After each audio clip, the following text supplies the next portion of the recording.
Hoy vamos a hablar de un tema que sorprenderá a algunos, de neoliberalismo y de poscapitalismo.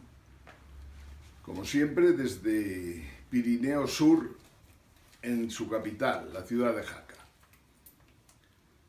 El neoliberalismo, para desgracia de muchos de los que lo consideran una variante del capitalismo que iba a dar soluciones a todos los problemas que hay en el mundo, ha resultado un fracaso. En el pasado fracasaron, como todos sabemos, el comunismo, el anarquismo, el socialismo, la socialdemocracia y, por descontado, el neoliberalismo. El neoliberalismo ha resultado un estrepitoso fracaso y no hay nadie con sentido común en el mundo que no lo considere así. Hay que irse a las televisiones españolas a oír a esos tertulianos de pacotilla que dice que son economistas, que todavía defienden el liberalismo, el neoliberalismo, sin darse cuenta de que su evolución ha sido tan terrible que ha conseguido cargarse el sistema financiero mundial y a la vez empobrecer a prácticamente el 60% de la humanidad. El neoliberalismo, donde muestra su gran fracaso, y no hay que olvidarlo nunca, es en que se apoyaba en una idea falsa. Esta idea era que los mercados se corrigen solos, y eso es una aberración.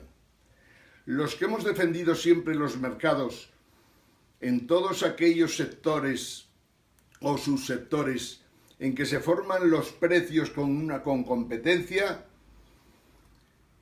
hemos tenido que ver cómo el neoliberalismo provocaba que el libre mercado desapareciera en uno de los sectores más básicos para el funcionamiento del mundo, que es el sector financiero. Hoy día podemos hablar con claridad, aunque a la gente le choque, que los mercados financieros, las bolsas, los mercados de deuda, todos aquellos mercados de materiales, de commodities que funcionan por el mundo, están manejados en los países capitalistas que teóricamente practican el neoliberalismo. ¿Qué quiere decir esto? Desde 1971, tras la decisión del presidente Nixon de cargarse la convertibilidad de del dinero papel en oro, nos encontramos con un problemón serio cuando Estados Unidos pretende que la economía mundial funcione en base a billetes que no tienen detrás ningún tipo de respaldo valorado por todos. Quiero decir, Estados Unidos considera que, como es el país más fuerte del mundo, el que más portaaviones tiene, el que más aviones, el que más barcos, el que más capacidad de respuesta rápida, se puede permitir el lujo de utilizar una moneda, un billete papel que no vale absolutamente nada, como base de medida del valor de todo tipo de transacciones de bienes y servicios. Es cierto que Estados Unidos lo apoya con todas sus fuerzas, con todas sus embajadas y, como decía, con todos sus ejércitos. Y al país que se resiste, normalmente lo castiga. En nada se parece el dólar al euro. El euro nació como un hijo pequeño del dólar y muchos idiotas que se consideraban gente muy experta y muy sabia en Europa pensaron que el euro podría llegar a competir con el dólar. Era una aberración que nos ha conducido a gran parte de los problemas que tiene en estos momentos la Unión Europea. Pero seguimos con lo que estábamos diciendo y no olvidéis, porque ahí está la madre del cordero.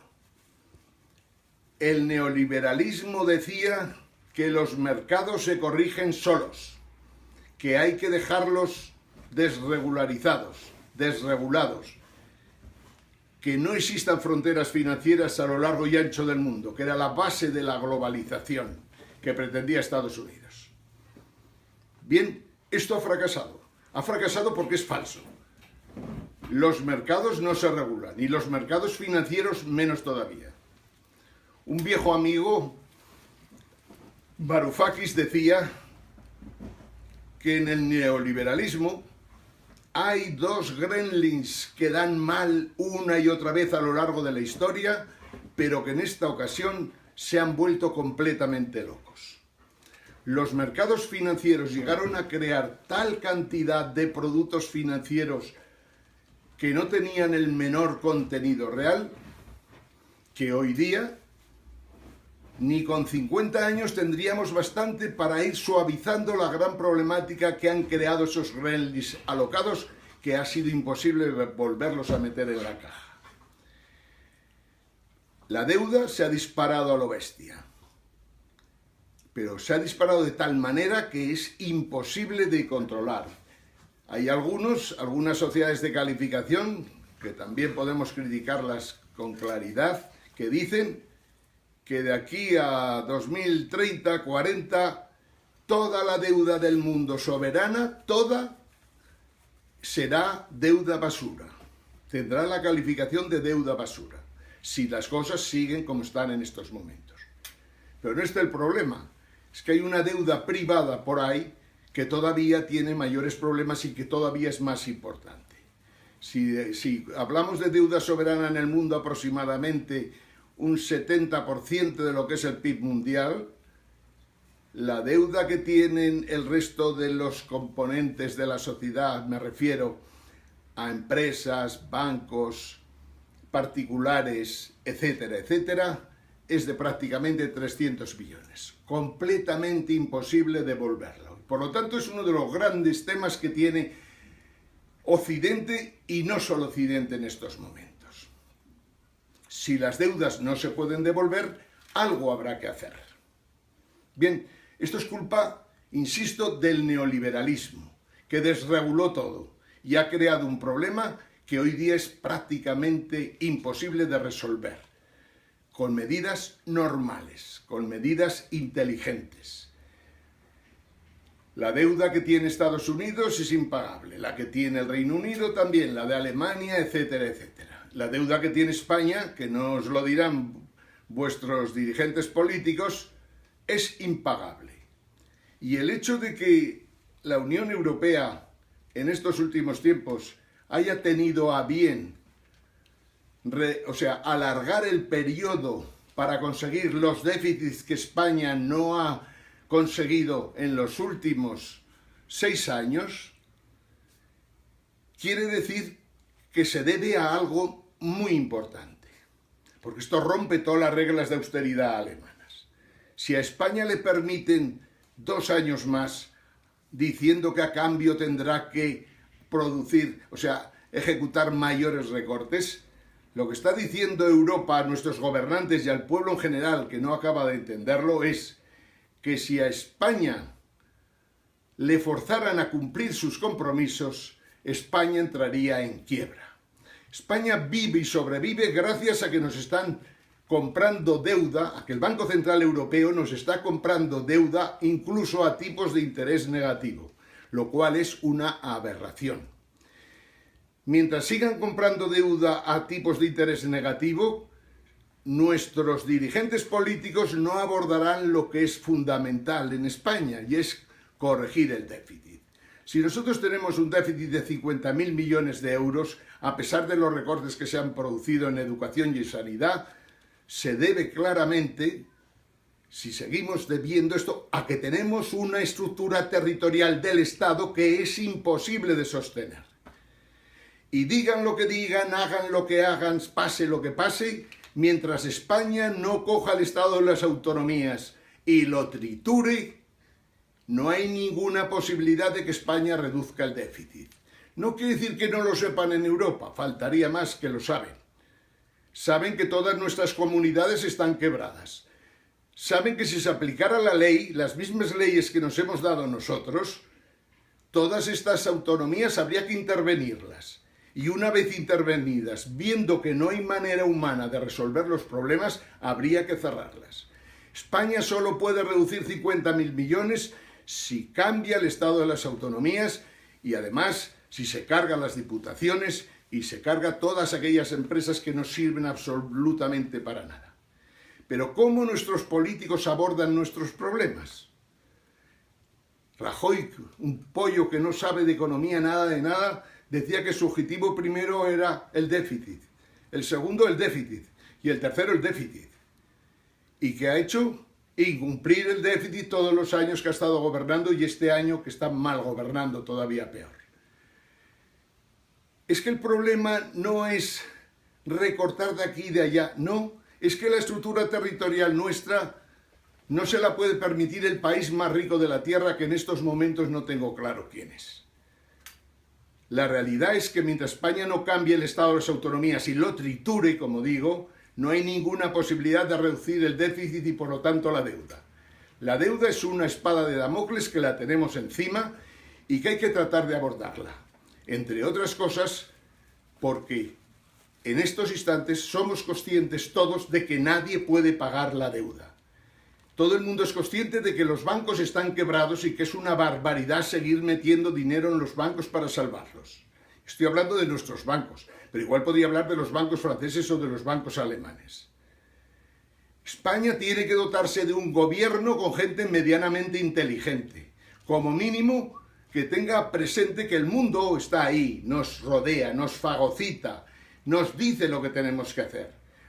Hay que decirle a la gente lo que hay.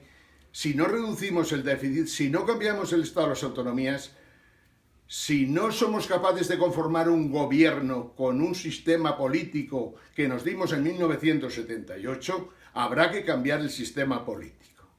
Cambiar el sistema político supone, en mi opinión, abrir un proceso constituyente, plantear a la gente si quiere seguir con la monarquía o prefiere una república, y dentro de las repúblicas los distintos tipos de república. La gente tiene que plantearse y exigir a nuestros políticos de una vez que si no saben lo que llevan entre manos, se marchen a su casa, porque la realidad pura y dura es que solo vemos mentiras, ignorancia, estupidez y lo que es más grave, una inconsciencia y una falta de respeto por los intereses de los españoles que asusta. No necesitamos un sistema político que solo sirva para que vivan unos cuantos mangantes. Es hora de que resolvamos el tema de corrupción. Es hora de que busquemos mecanismos para resolver la corrupción. Es hora de que la justicia funcione independientemente.